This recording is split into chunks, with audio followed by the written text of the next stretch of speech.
I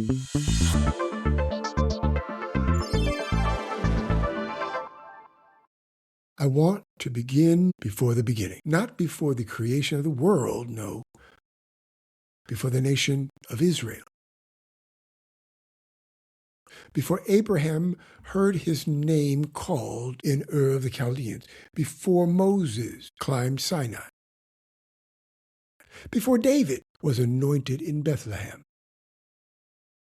before Solomon laid the first stone of the temple, before any of these moments, God had already made a decision about Israel. He had already claimed her. That decision was not made in response to Abraham's faith. Though Abraham's faith was extraordinary, it was not made because Israel earned it. Though her history is remarkable indeed, it was made at a moment most of us were never taught to look at Babel, when God divided the nations and scattered the peoples across the face of the earth. In that moment of judgment, there was also a sovereign act of reservation. And that reservation is the foundation of everything this series is going to examine. People are losing platforms over this conversation. Some are losing relationships. And in parts of the world, the stakes are higher still. I enter this conversation as a pastor who has a Jewish family, who has sat at a Passover table and understood what it means personally,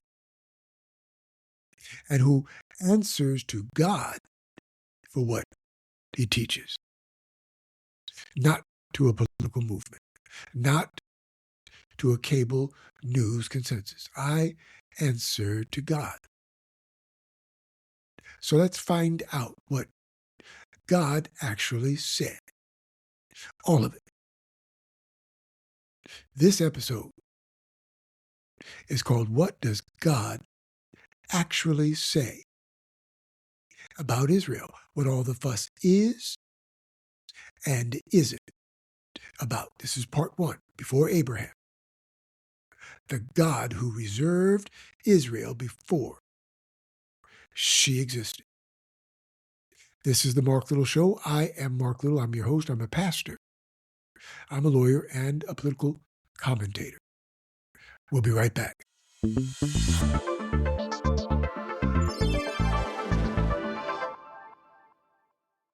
Welcome back to the Marc Little Show. I'm Marc Little. We are discussing what does God actually say about Israel? What all the fuss is and isn't about. This is part one of a two-part series. Before Abraham, the God who reserved Israel before she existed. Before a single argument is made, I need to do something this conversation almost never gets. I need to define some terms, because the confusion in most Christian discussion about Israel is a terminology problem before it's a theological problem. 4 words are being used as though they mean the same thing. They do not. So here we go. Israelites.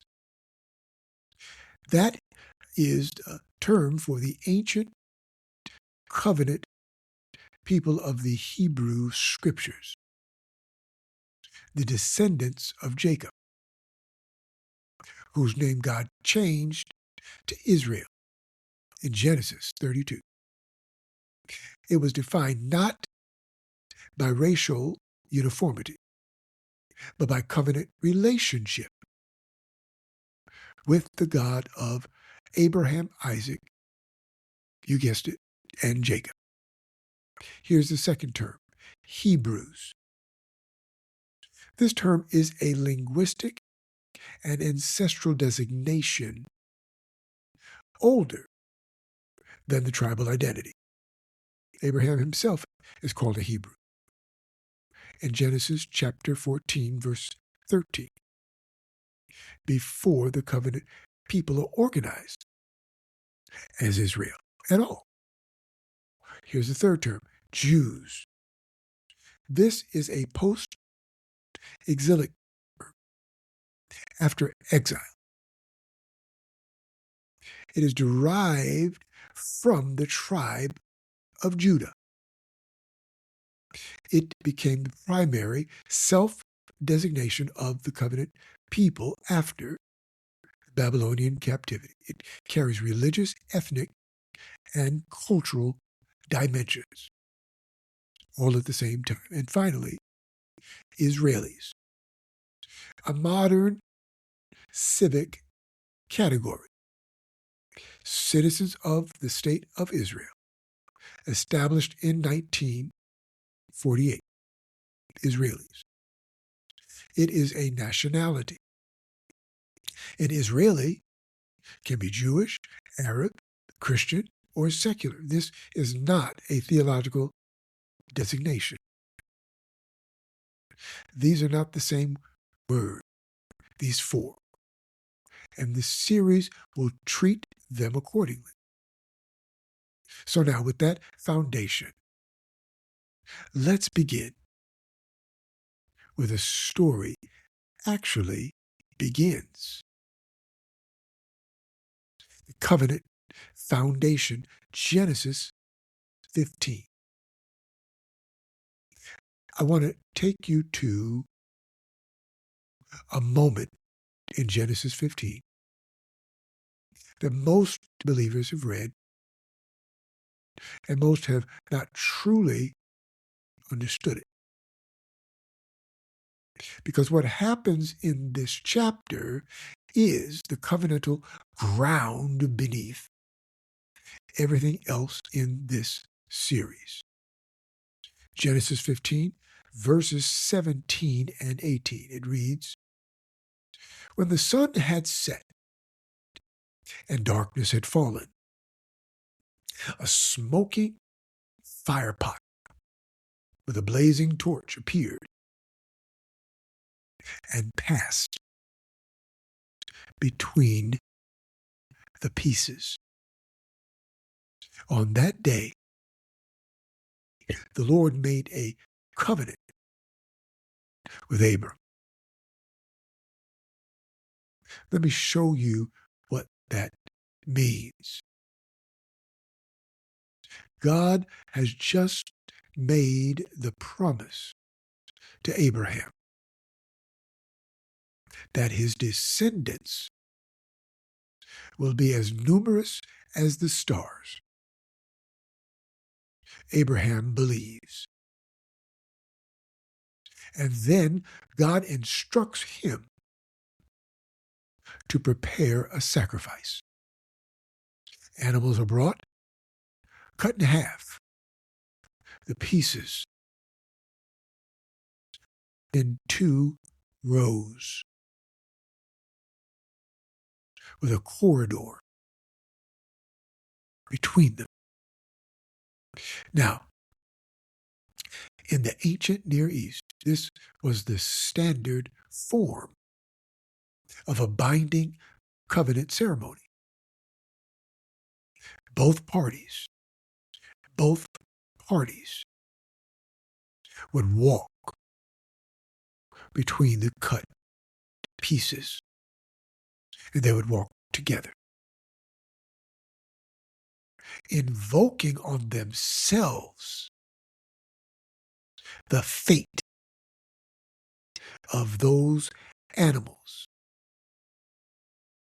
if they ever broke the agreement. Every person Abraham had ever dealt with in covenant would have understood what was coming. You prepare the pieces, you wait for the other party, and then you walk together. That was the custom. So Abraham prepares the pieces, and then he waits. Then we get to verse 12 here, and it says, as the sun was setting, Abram fell into a deep sleep, and a thick, dreadful darkness came over him. Abraham does not walk between the pieces. God puts him into a deep sleep before the ceremony is completed. And then, in the darkness, God alone passes through. A smoking firepot and a blazing torch, representations of the divine presence. The same fire that will appear at the burning bush. The same fire that will lead Israel through the wilderness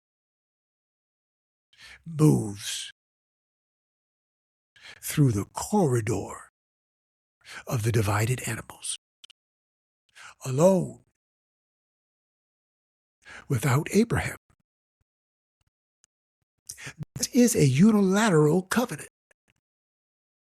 God bound himself to this promise without requiring Abraham's reciprocal oath. He staked himself, his own integrity as God, on the fulfillment of what he had promised.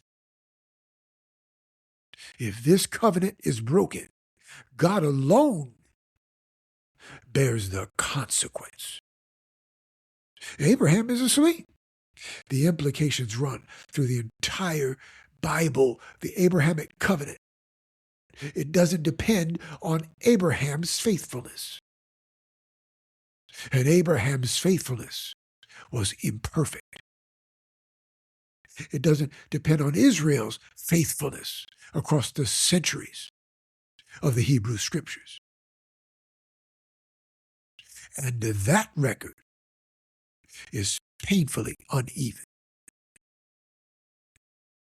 It does not depend on the church's faithfulness.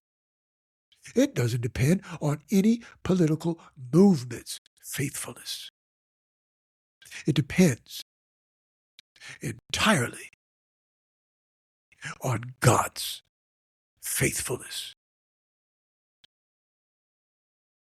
This is why the reservation we are about to examine in Deuteronomy 32 stands. This is why Romans 11, verse 29 says the gifts and call of God are irrevocable.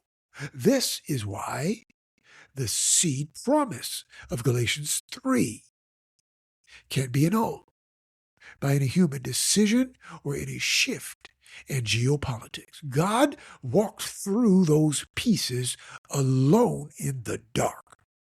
What he bound in that moment, no political movement, no theological system, and no cultural pressure gets to unbind it. Now,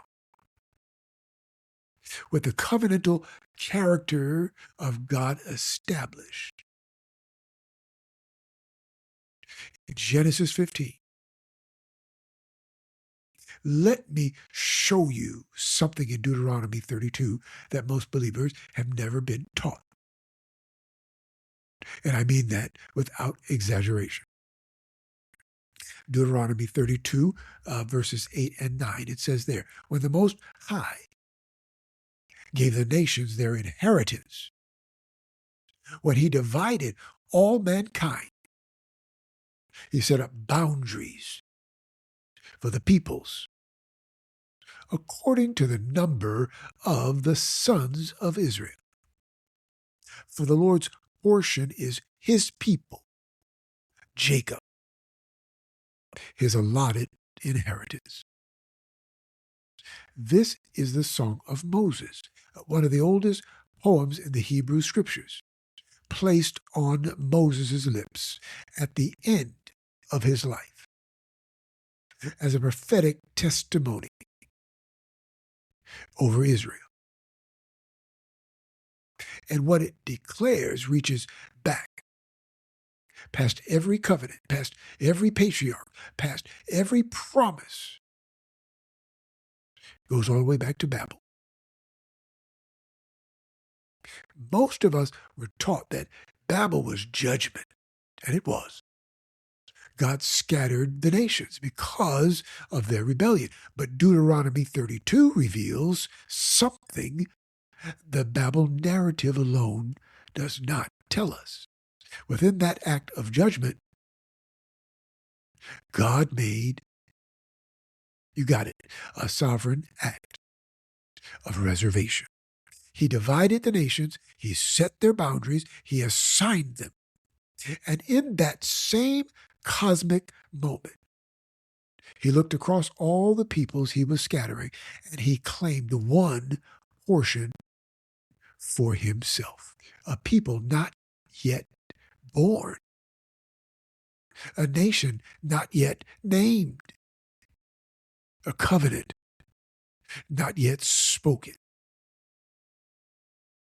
Already his. Now, a note on the text that is worth knowing.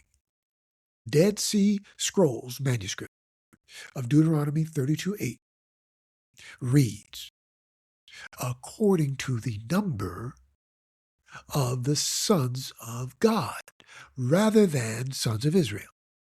This reading, preserved at Qumran, examined by scholars, including Michael Heiser, read religiously in the unseen realm, suggests that God assigned the nations to subordinate spiritual authorities at Babel, while personally reserving one people as his own allotment, which explains something history has never been able to fully explain by geopolitics alone. Why the land and people have been and remain the most contested ground on earth. The contest is not merely political, it's cosmic. Let me give you 5 things this text establishes, at least to me, and I want you to hold all 5 because they answer questions from every direction in this debate. First, Israel's election is pre-ethnic and pre-national. God reserved Israel before she existed as a people. This is sovereign divine reservation, not racial preference, not ethnic selection. No political movement from any direction can claim ownership of a decision made before the nation drew its first breath. Secondly, the contest over Israel is cosmic, not merely geopolitical. The unrelenting, historically inexplicable intensity of conflict over this land is not fully explained by oil, borders, or military strategy. Deuteronomy 32 names what politics alone cannot. Number 3, Israel belongs to God. Israel doesn't belong to the church. It doesn't belong to a political party. It doesn't belong to any government. God's reservation on his sovereign choice, made before the nation existed. This defeats replacement theology. The church has not inherited what God reserved for himself. And it defeats the framework of political Christian Zionism. Human political alignment does not secure what God has already secured. Number 4, Babel, scattering, and the Great Commission are the same story. Did you get that? God scattered the nations at Babel. Christ commissioned his church to go to every nation. The peoples Babel divided, the gospel was sent to reunite. Not by erasing their distinctives, but by bringing every scattered people back under the one Lord who reserved the right to reclaim them all. Number 5. This is why saying Christ is king is not anti-Semitic.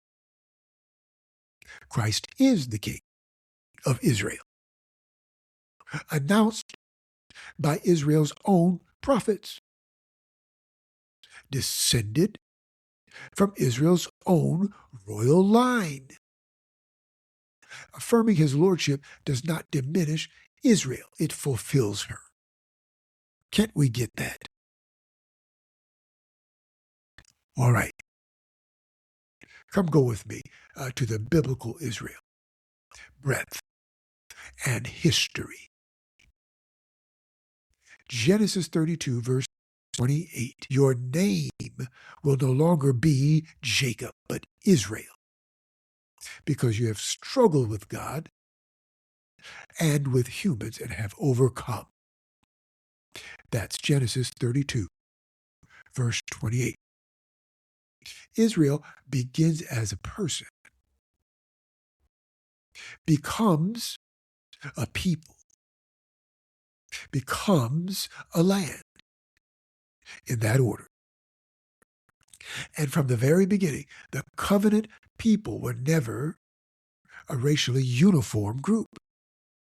When Israel left Egypt, Exodus 12 and 38 records that a mixed multitude went with them. The covenant people, from their earliest formation, included those who were not ethnically descended from Jacob. Ruth was a Moabite woman.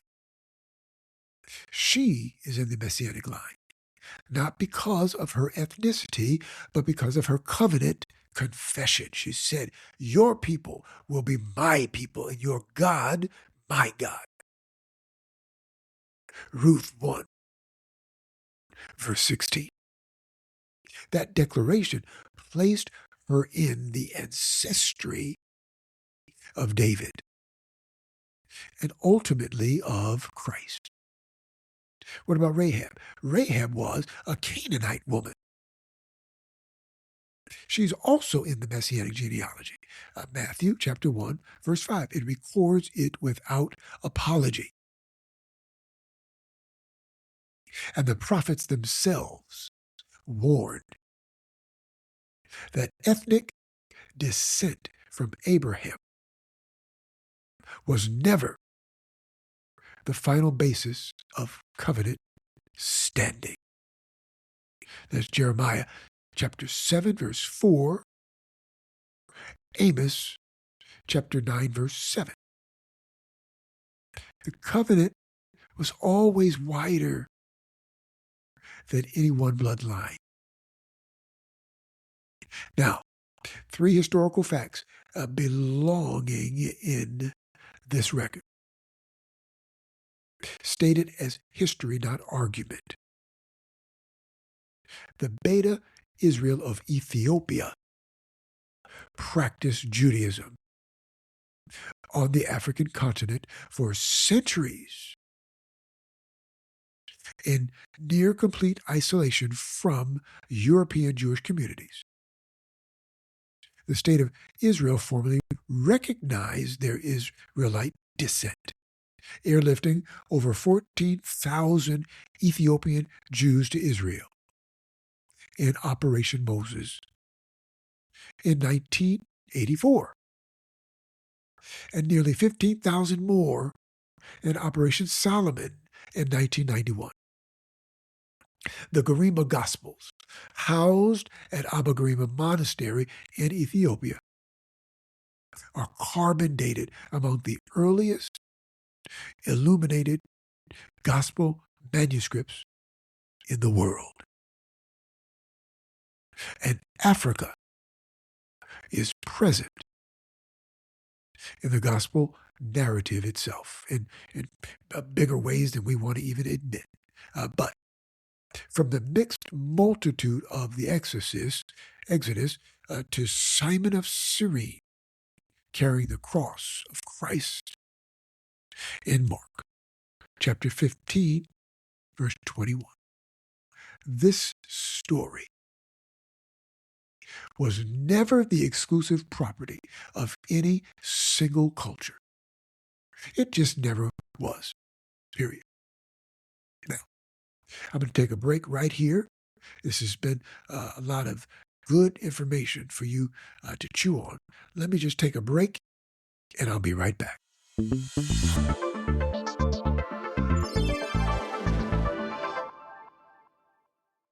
Welcome back. This is the Marc Little Show. I am Marc Little. I'm your host. We are discussing what does God actually say about Israel, what all the fuss is and isn't about.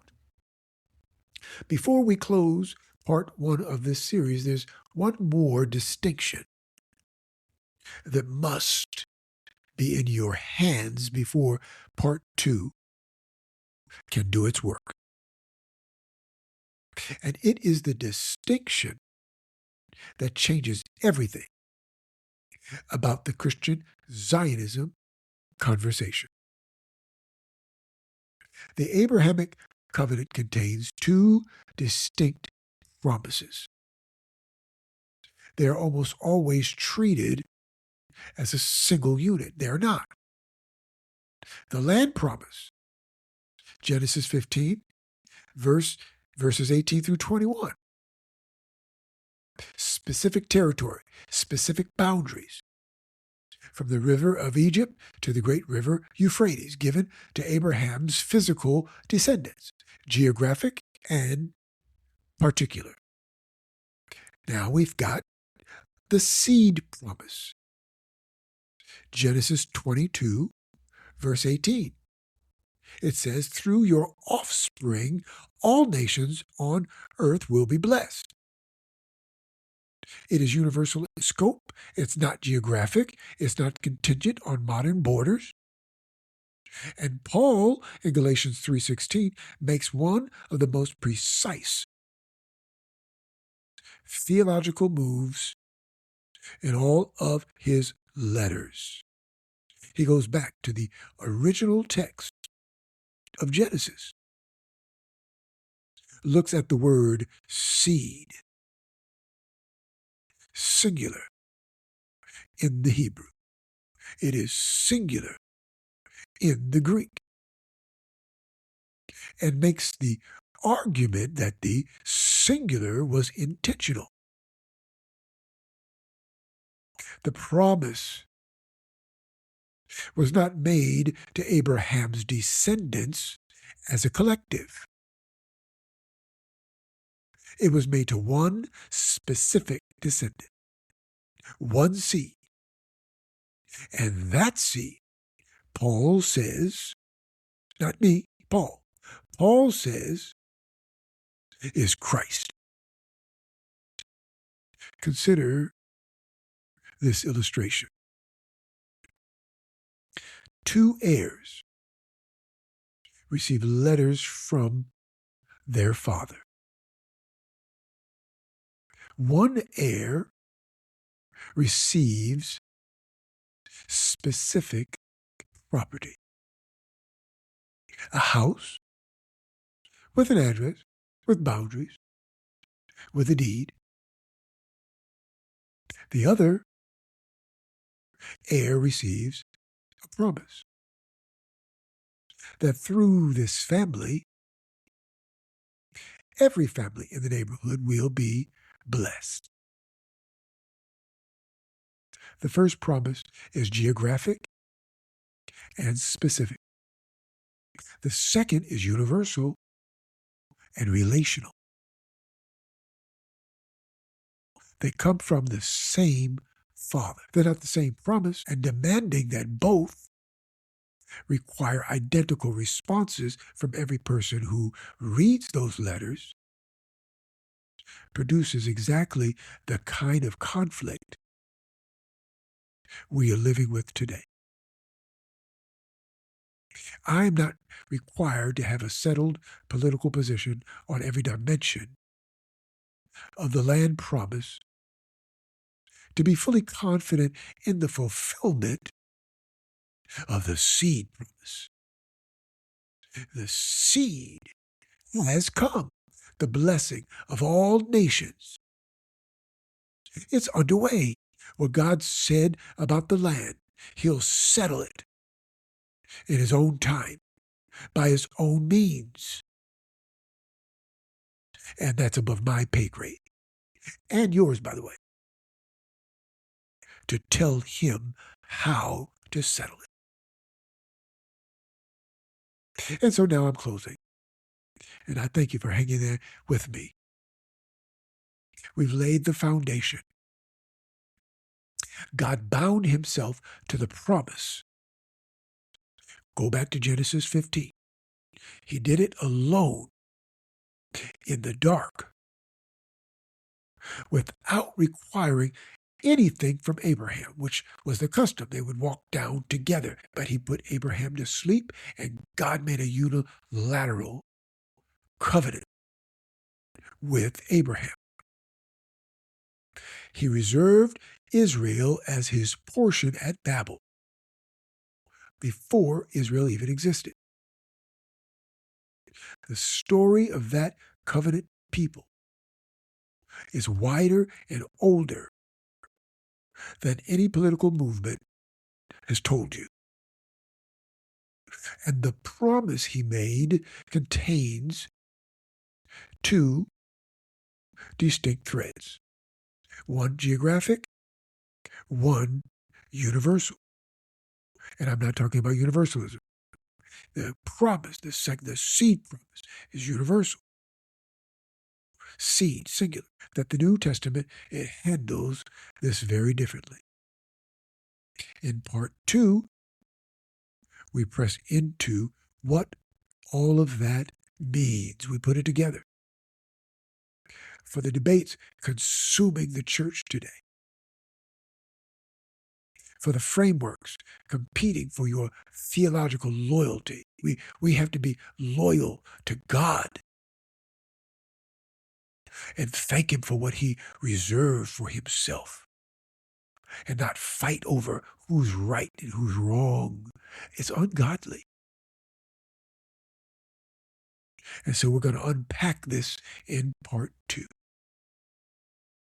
And for the question of what God has actually appointed for Israel's future will be our focal point.